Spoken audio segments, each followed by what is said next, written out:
স্বাগত জানাচ্ছি নতুন আরেকটি ভিডিওতে জ্ঞানবাড়ির পক্ষ থেকে। আমরা একটি খুবই গুরুত্বপূর্ণ অঙ্ক দেখব, ট্রেনের অঙ্ক, যেটি 11 থেকে 20 গেট লিখিত চাকরি অসংখ্যবার এসেছে। চলুন আমরা অঙ্কটি সমাধান করার চেষ্টা করি। একটি ট্রেন 254 মিটার দীর্ঘ একটি সেতুকে 20 সেকেন্ড এবং 10 মিটার দীর্ঘ অপর একটি সেতুকে 13 সেকেন্ডে অতিক্রম করলো। ট্রেনটির দৈর্ঘ্য কত? এখন যদি আমরা ধরি যে এটা একটা ট্রেনটির দৈর্ঘ্য ধরলাম যে আমরা x মিটার, ধরলাম যে ট্রেনটির দৈর্ঘ্য x মিটার। এখন একটি বলছে কি যে একটি ট্রেন 254 মিটার দীর্ঘ একটি সেতু অতিক্রম করবে।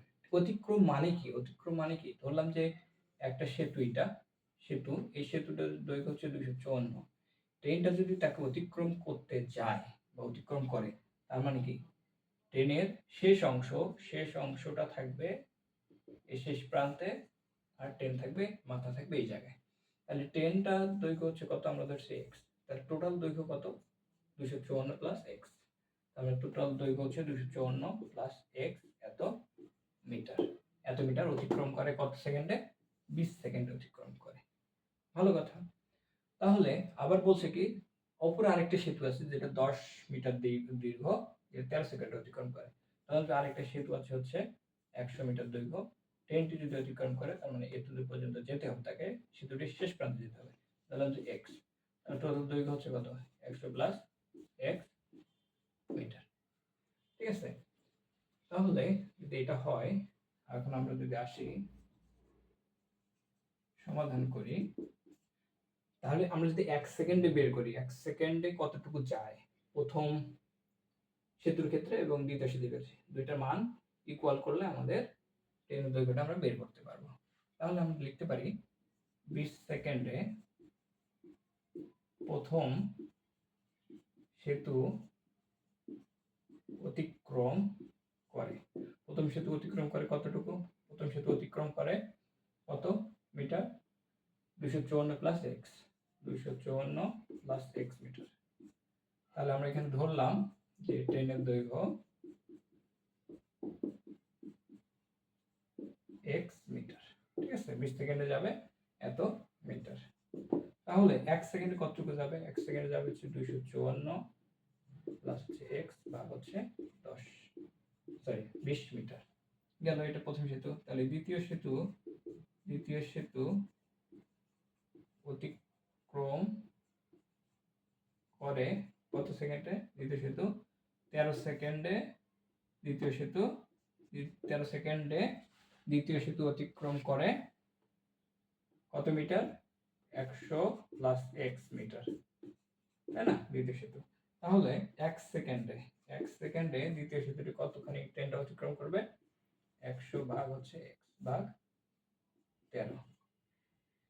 1 সেকেন্ডে কতটুকু অতিক্রম করছে প্রথম সেতু? এটা হচ্ছে তার কি গতিবেগ। দৈর্ঘ্য ভাগ হচ্ছে সময়, হচ্ছে কি তার গতিবেগ 1 সেকেন্ডে। তাহলে পরের সেতুতে ক্ষেত্রেও তার কি গতিবেগ হচ্ছে এত। দুইটা গতিবেগ কি হবে? সমান হয়ে গেল। এখন দুইটা গতিবেগ সমান হয়ে গেল, মানে ট্রেনটির গতিবেগ হয়েছে সমান হয়ে গেছে। তাহলে সমান যদি হয়, তাহলে প্রশ্ন মতে বা আমরা লিখতে পারি, এখন প্রথমটা পাইছি কি 254 প্লাস x ভাগ হচ্ছে 20 ইকুয়াল, এটা সমান হবে যে মানটা পাইছি। তাহলে 100 প্লাস x ভাগ হচ্ছে 13। এইটাকে যদি আমরা ক্যালকুলেশন করি তাহলে কত আসবে? একটু ক্যালকুলেটর ইউজ করতে হবে আমাদের। ক্যালকুলেটর যদি ইউজ করি তাহলে কত আসতেছে আমাদের? 33 2, এটাকে গুণ করলে এটা আসে প্লাস হচ্ছে 13x, তাহলে এটা আসবে হচ্ছে 2000 প্লাস হচ্ছে 20x। এটাকে আমরা এই পাশে পার করে দিই, তার মানে হচ্ছে 20x মাইনাস হচ্ছে 13x ইকুয়াল লিখতে পারি হচ্ছে 3302 মাইনাস 2000। তাহলে 20 থেকে 13 বাদ দিলে কত থাকে? 7, 7 3 10, 7x ইকুয়াল হচ্ছে এখান থেকে 2 0 3 1, 1302 কি মিটার এটা থাকে। তাহলে x ইকুয়াল টু কত হবে? 1302 ভাগ হচ্ছে 7। এটাকে যদি আমরা ভাগ করি কত আসবে? 7 দুগুণ 14 যায় না, 7 কে 7, 7 6 13, 7, তাহলে 27টা 56, 56 থাকে কত? 42, 6 7 42, তার মানে ট্রেনটির দৈর্ঘ্য হবে 186 মিটার। Thank you.